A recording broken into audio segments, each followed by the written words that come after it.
Sobat Tarot, apa kabar kesayangan semuanya? Semoga kalian dalam kondisi sehat, bahagia, dan penuh cinta ya. Ketemu lagi dengan saya, Sada Bahiti. Dan kali ini saya mau ngebahas tentang bagaimana caranya supaya uang itu ngejar-ngejar kita. Emang bisa bunda gitu ya? Gimana sih ngejar-ngejar uang? Uang ngejar-ngejar itu gimana? Jadi misalnya begini nih.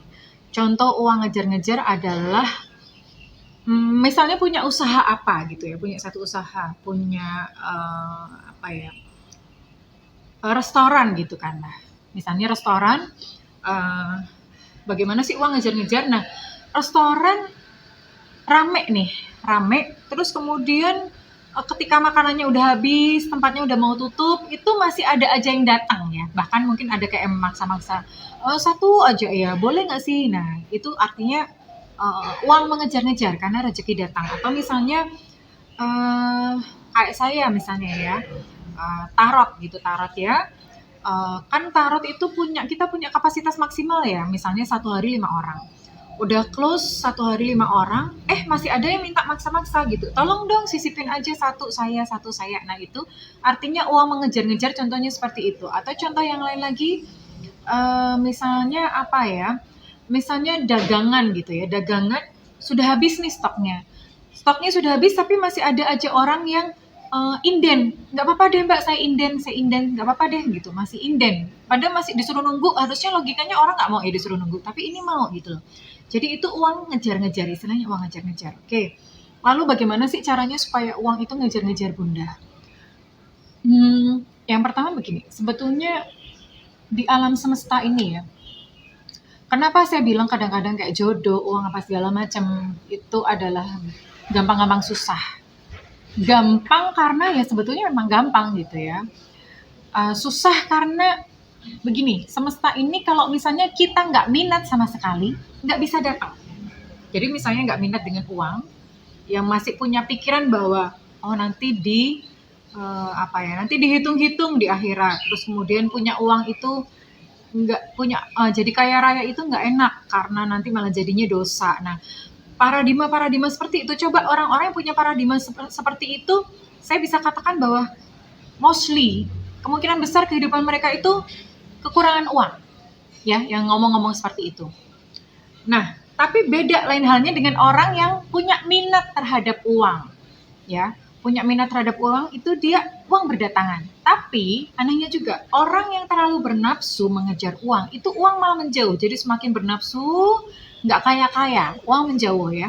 Jadi kuncinya adalah menempatkan pas di tengah-tengah antara enggak minat dengan bernafsu, dengan terlalu berambisi. Ya, kita bisa menempatkan di tengah-tengah. Nah, ini yang saya bilang susah karena orang itu sulit belajar tentang rasa. Ya, rasa cukup gitu. Nah, kalau misalnya sudah berada di tengah-tengah nih, punya minat aja tapi juga nggak terlalu bernafsu untuk mengejar uang ya.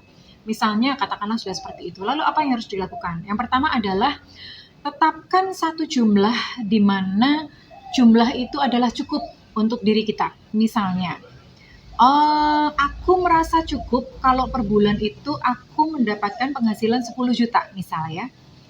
Nah, kejarlah atau bekerja keraslah sampai mendapatkan uang yang dirasa cukup itu ya. Jadi sampai uang 10 juta itu dapat.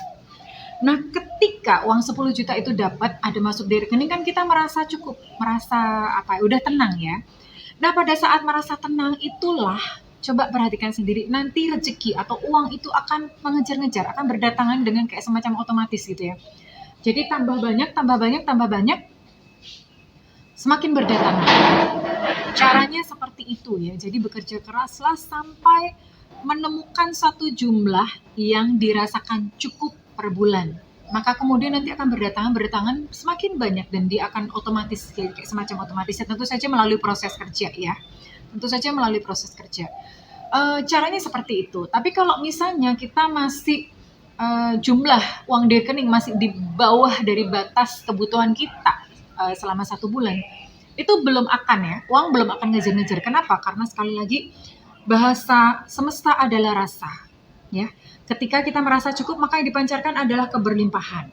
Nah, rasa itulah sebetulnya yang bekerja. Direspon oleh semesta dengan keberlimpahan yang sama. Jadi akan semakin berlimpah-berlimpah. Berbeda ketika kita belum bisa mencapai angka yang ditetapkan. Yang dirasakan di sini apa? Kurang. Aduh, masih kurang duit nih, masih kurang duit. Dan yang dipancarkan adalah rasa kekurangan. Rasa kekurangan itulah yang direspon oleh semesta, akhirnya mendatangkan kekurangan demi kekurangan dalam kehidupan kita. Akhirnya apa? Bocor. Entah kebetulan mobil, motor mengalami apa, rumah butuh renovasi, anak sakit lah gitu. Jadi semacam itu ya, bocor, uang akan terus bocor.